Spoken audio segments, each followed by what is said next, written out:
Hello listener, this is our New Life program on Adventist World Radio, the voice of hope. My name is Tilen Odhiambo. The first part of our program is on family life. Juliet Bange will take us through part 2 on how to prevent teenage violence. This will be followed by Pastor Kigundu Ndwiga with part 2 of a Bible segment entitled Atan. But first, we have a song, Jesus Lives, by Gracious Singers. Stay tuned. When the Savior died, there was some who cried, saying that all will live all the time. But it wasn't 3 days till God's Son was raised, and the story was heard o'er the land. Jesus lives and reigns on high in that broad grassland beyond the starry sky. Much less grace to his side will fly. It's a story that never shall die. Just as long as men are enslaved by sin, this old story will never be the same. And as long as God's plan flows from heaven above, He will save if you call on His name. Jesus lives and reigns on high in that wide grassland beyond the starry sky. Much less grace to His side will fly. It's a story that never shall die. Now there's some who say there's a better way than that old bloody way of the cross. But you can change God's plan to redeem lost man. Trust in Him, all your soul will be lost. Jesus lives and reigns on high in that wide grassland beyond the starry sky. Much less grace to His side will fly. It's a story that never shall die. I hope you have enjoyed that beautiful piece of music courtesy of Adventist World Radio. We now welcome Juliet Bange to share with us on how to prevent teenage pregnancy on the Family Life segment. Stay tuned.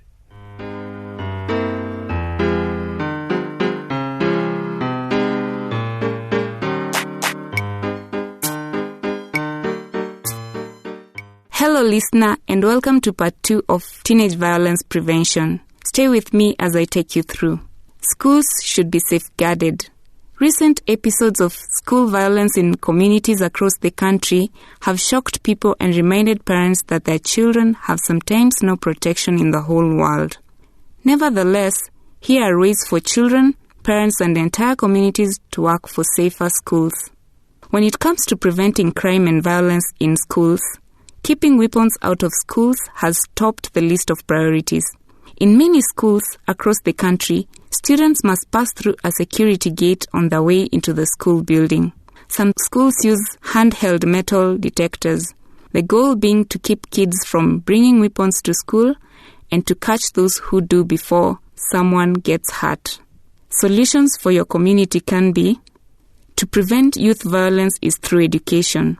Kids need to learn how to resolve conflicts and vent anger in non-violent ways. It is crucial for teachers and parents to help children learn to think about other people's feelings and opinions and to distinguish between make-believe and real-life violence.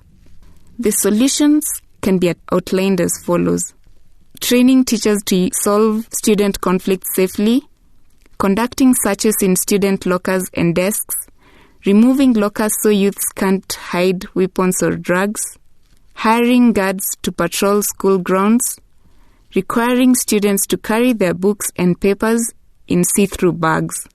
In many communities, principals, teachers, and parents say they have no choice but to act. Despite the fact that school killings are extremely rare, communities are investing unprecedented amount of time and money in prevention and intervention to ensure that their schools are safe. Among the other strategies schools are using are anonymous hotlines where students can call with information about classmates who boast of owning a weapon and who make threats about hurting or killing classmates or teachers. In many communities, parents are playing an active role in promoting school safety by escorting groups of students home in the afternoon and by participating in school watch programs modeled after neighborhood watches that get citizens involved in patrolling their communities at night. Listener, did you know that fear of school-related violence has led to school dropout? What are you doing as an individual, school, or a community to prevent violence? The ball is in your court. Until next time, may God protect and keep you.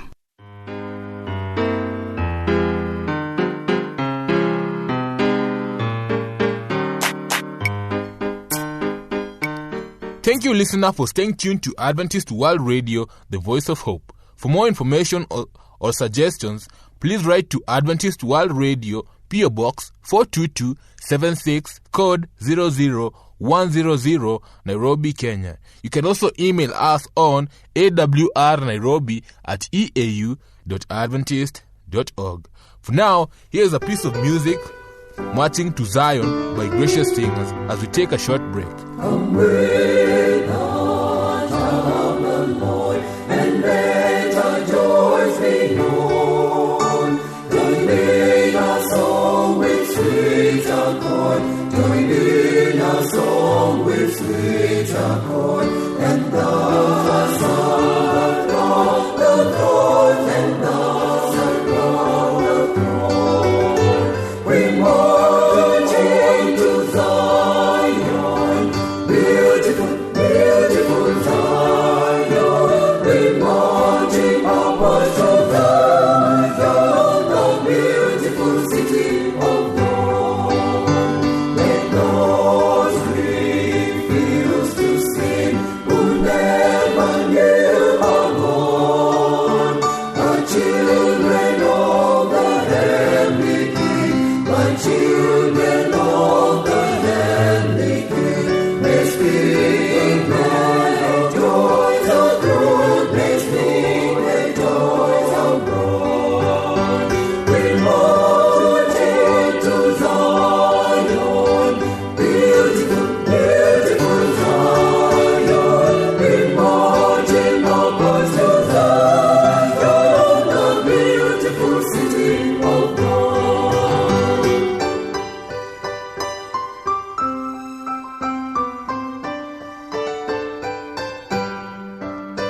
The hill of Zion hears 1,000 separate streets before we reach the heavenly fields.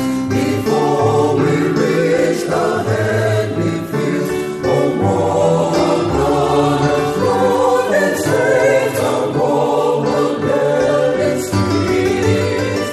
We march into Zion, beautiful, beautiful Zion. We marching upwards to Zion, the beautiful city of God.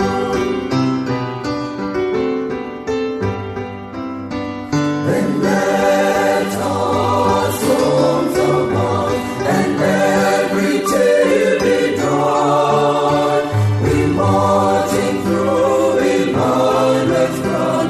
We marching through Emmanuel's ground to Pharaoh's on horse on night, to Pharaoh's on night. We marching to Zion, beautiful, beautiful Zion. We marching upwards to Zion, the beautiful city of God. Indeed, that was a beautiful piece of music by Gracious Singers. I now welcome Pastor Kigundu Ndwiga to take us through part 2 of Achan on the Bible segment. Keep it locked.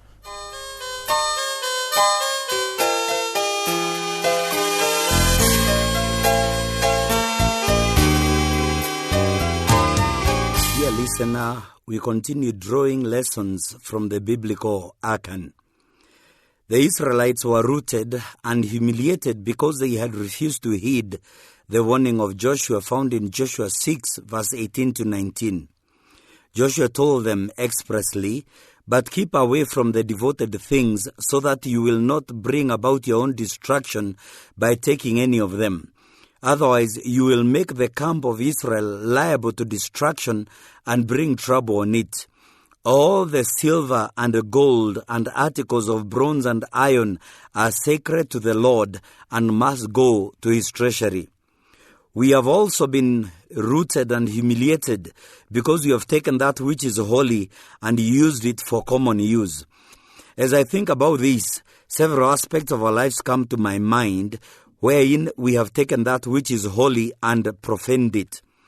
The first thing that comes to my mind is the issue of the Sabbath. One of the things the Lord has called holy and asked us to keep holy is the Sabbath day. Even though Sabbath is a flag that identifies those who have chosen to rest in the finished and complete work of salvation, many of us do not keep the Sabbath holy. To many of us, the Sabbath day has just become a common day. We see no distinction between it and any other day. Regardless of the many instances God has spoken, commanding us, encouraging us, coaxing us to keep the Sabbath day holy, his words have unfortunately fallen on deaf ears. The desecrating of the Sabbath is a serious issue. Nehemiah attributed the calamity that befell the kingdom of Judah to the breaking of the Sabbath. He rebuked the nobles of Judah and said to them, "What is this wicked thing that you're doing, desecrating the Sabbath day? Didn't your forefathers do the same things so that our God brought all this calamity upon us and upon this city? Now you are stirring up more wrath against Israel by desecrating the Sabbath." That is found in Nehemiah 13, verse 17 to 18. Many of us have desecrated the Sabbath. Some of us who claim that Jesus is Lord would rather work than go to church and worship, sending a message that we serve Mammon, not the living God. Others are students who are willing not only to study, but to write exams on the Sabbath, which is an indicator that temporal issues have eclipsed eternal, tangible realities. Could this desecrating the Sabbath be part of the reason why the church of God cannot withstand the enemy? Could this be the reason why many people do not take the church seriously? A church whose members are not ready to sacrifice the temporal for the eternal cannot impact the world. Unless we decide as members of the church to take the issues of Sabbath seriously, we will not withstand our enemy, the devil. The other area we have failed miserably in our stewardship is the stewardship of the body. Somehow, in spite of all the admonitions in the Bible and from medical science, we are still desecrating our bodies through what we eat and also through sexual immorality. The effect of sexual immorality on the church is evident. The fact that the people within and without the church are suffering equally from the AIDS scourge simply indicates that the church cannot be seen as a solution to the problem. Our failure to be faithful stewards in this regard is an indication that the enemy has infiltrated our ranks. We will not withstand our willy foe until we decide to go back to the Bible and take the stewardship of the body seriously, remembering that even our bodies belong to the Lord, for you are purchased with the precious blood of his Son Jesus Christ. The enemy will be rooted and humiliated when every Christian married man and woman, they will reserve themselves only for each other. The enemy will be defeated in the lives of our youth when our young people decide they'll not get sexually involved until they get married, and when they do, they will practice what is called zero grazing. The third area where we have failed in our stewardship obligation is in the returning of tithes and offerings. When less than 20% of professed Christians are unfaithful in returning a faithful tithe and offerings and insist on robbing God, Is that not in itself an indication that the devil has infiltrated the church through mammon worship? Is it a wonder that there is always a shortage of finances in the treasury to do the Lord's work? Dear listener, isn't this a clear indication that we have been rooted from possessing the kingdom and subduing the kingdom of darkness? If only we would remember that there are only two kingdoms and any money used goes to build one kingdom or the other. If the money is not used to expand the kingdom of God, it will automatically enlarge the kingdom of darkness. Someone made this powerful statement: there are two places in the universe where we can place our treasures, in God's house or in Satan's. And all that is not devoted to God's service is counted on Satan's side and goes to strengthen his cause. Beloved, where are you investing your treasure? Which kingdom are you strengthening? Please heed the words of Jesus now. Do not store up for yourselves treasures on earth, where moth and rust destroy, and where thieves break in and steal. But store up for yourselves treasures in heaven, where moth and rust do not destroy, and where thieves do not break in and steal. For where your treasure is, there your heart will be also. These words are found in Matthew 6, verse 19 to 21. I challenge you, dear listener, to invest your treasures in the kingdom of heaven.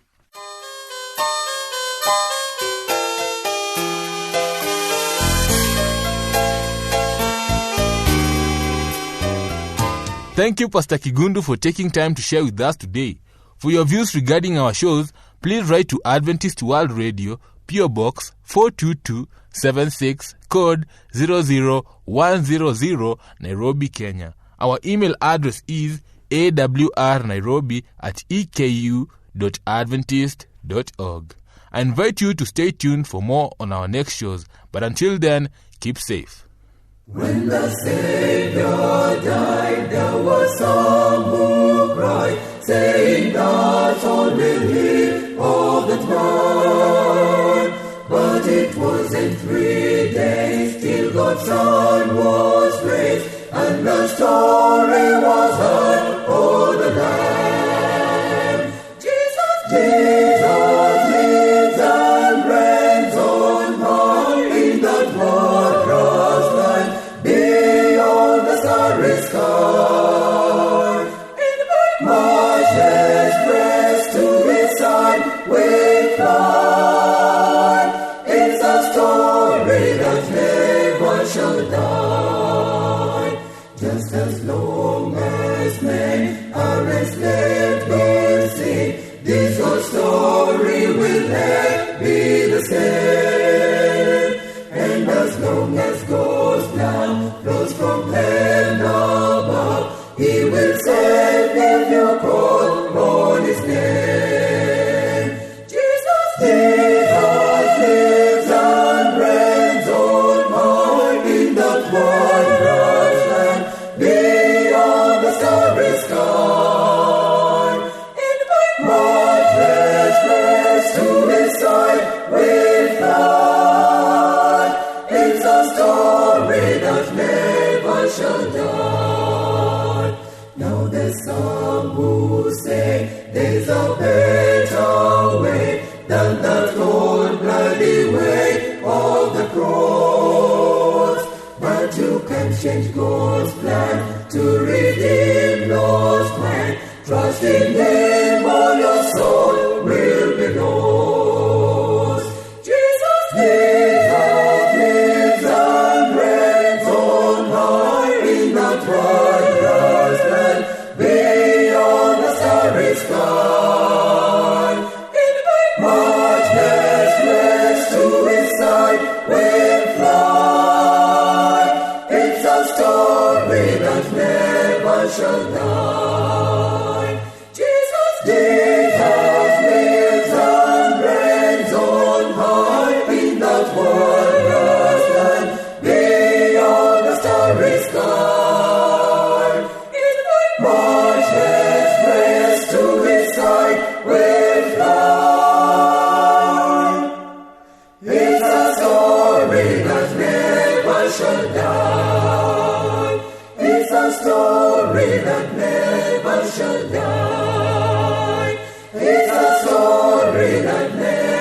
shall die.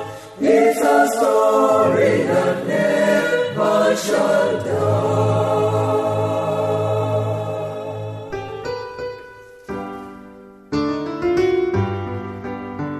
Come with us, of the Lord, and let our joys be known.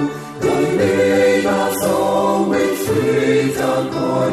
Join in our song with sweet accord. And thus around the throne, and thus around the throne, we march into Zion, beautiful, beautiful Zion. We marching upwards to Zion, the beautiful city of God. Let those refuse to sin who never knew our Lord, our children of the heavenly King, my children of the heavenly King, may speak their joys of truth, may speak their joys of God. We march into Zion, beautiful, beautiful Zion. We marching upwards to Zion, the beautiful city of God.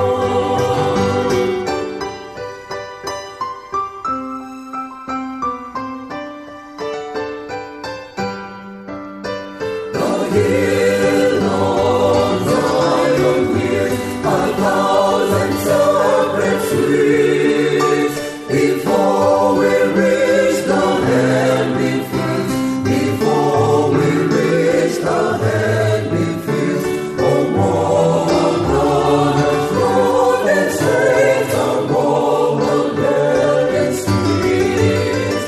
We march into Zion, beautiful, beautiful Zion. We marching upwards to Zion, the beautiful city of God.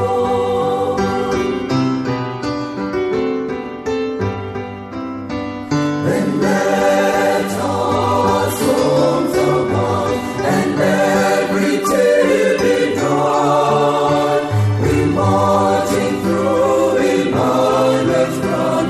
We marching through Emmanuel's ground to fair on roads on right, to fair roads on right.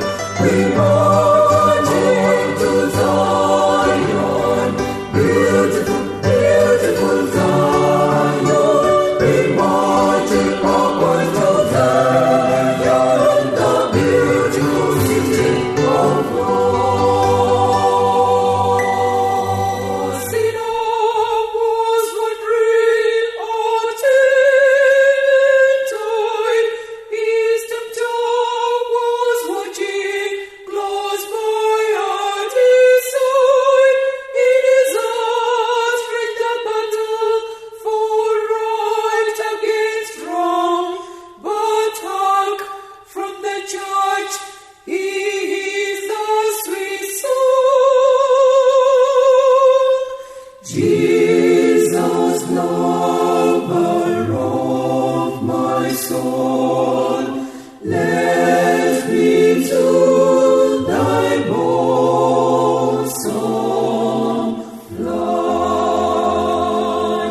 He stopped and listened to every sweet chord. He remembered the time he once loved the Lord. Come on, says the tempter, come on with the throng. But hark, from the church again swells the song. While the billows give me roll, while the tempest is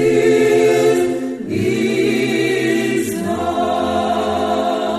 Raise the fallen. Raise the full Till the sun. and till the sun. Heal the sick. Heal the sick and lead the blind.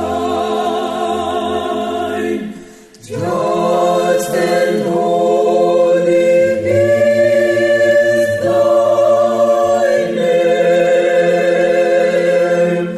I am all unrighteousness, vile and full of sin I am. Thou art full of truth and grace. O tempter, depart out of thee too long. I fly to the Savior, he dwells in that soul. O Lord, can it be that a sinner like me may find a sweet refuge by coming to thee? All the refuge have I known. Arms my helpless soul on thee. I come, Lord, forgive the dark past, and all receive my soul at last. When the Savior died, there was some who cried, saying that all will hear of that man. But it wasn't 3 days till God's Son was raised, and the story was heard o'er the land. Jesus lives and reigns on high in that wondrous land, beyond the starry sky. In the matchless breast to his side will fly. It's a story that never shall die. Just as long as men are enslaved in sin, this old story will never be the same. And as long as God's blood flows from heaven above, he will save if you call on his name. Jesus lives and reigns on high in that wondrous land, beyond the starry sky. In the matchless grace to his side will fly. It's a story that never shall die. Now there's some who say there's a better way than that cold-bloody way of the cross. But you can change God's plan to redeem lost man. Trust in him, all your soul will be lost. Jesus lives and reigns on high in that wondrous land, beyond the starry sky. In matchless grace to his side will fly. It's a story that never shall die.